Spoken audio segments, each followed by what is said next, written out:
یہ دنیا کیا ہے، ختم ہونے والی ہے.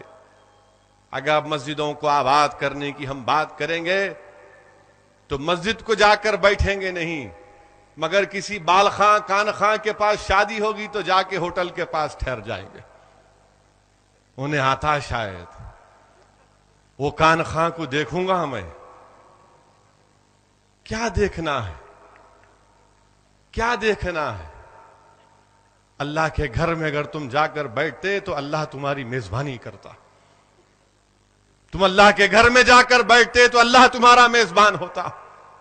تم صبح شام اللہ کے گھر میں جا کر بیٹھتے تو اللہ تمہارے لیے جنت میں کالا مقام تم کو عطا کرتا. مگر ہمارا مزاج گرامی یہ ہے کہ نہیں، کسی دیوانے کے پاس کچھ ہو رہا ہے تو میں جا کر کھڑے ہو جاؤں. نہیں میرے عزیز دوستو، ہنسنے کی بات نہیں ہے.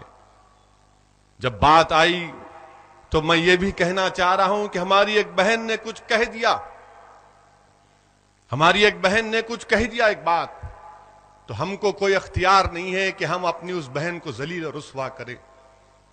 ہماری ایک بہن نے کچھ کہہ دیا اس شخص کے بارے میں کہ ہاں انتظار کر رہے ہیں فلاں جو بھی، مگر اس کا یہ مطلب نہیں ہے کہ ہم یہ کہیں کہ اس ہماری بہن نے کہا کہ میرا تعلق اس محلے سے ہے.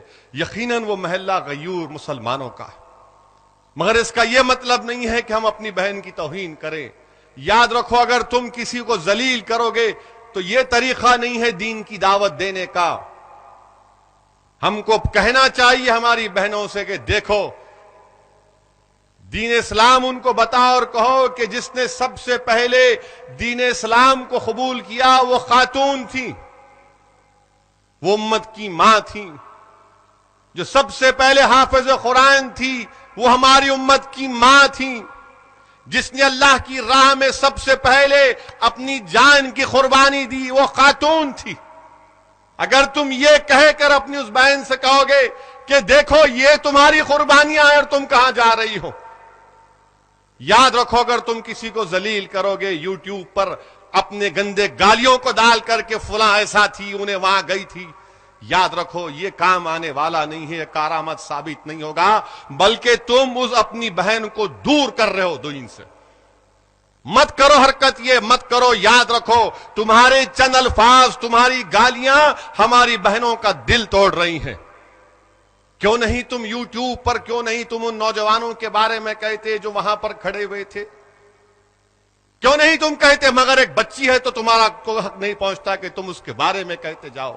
یاد رکھو سب برابر ہیں. یقیناً ہماری ذمہ داری ہے ہماری ماں اور بہنوں پر، مگر اگر تم گناہ کرو گے تو وہ اچھا ہے اور بچی کرے گی تو غلط ہے. اور میں اس بچی سے زیادہ اس کے گھر والوں کو ذمہ دار ٹھہراتا ہوں. اگر گھر میں ماں اور باپ، گھر کا ماحول دینی ہوتا، وہاں پر یہ کان خاں بال خاں ہیرو نہیں ہوتے بلکہ صحابہ اور اولیاء اللہ ہیرو ہوتے تو بچی صحیح راہ پر جاتی. غلطی اس گھر کے مردوں کی ہے کہ جنہوں نے وہاں پر ایک دینی ماحول کو نہیں پیدا ہونے دیا. اگر دینی ماحول وہاں پر پیدا ہوتا تو یقیناً کوئی غلطی نہیں ہوتی. میرے عزیز دوستو، اپنی فکر کرو، اپنی فکر کرو نوجوانوں، کہ آج تم کو اور ہم کو کل اللہ کو جواب دینا ہے. ڈرنے اور گھبرانے کی ضرورت نہیں ہے.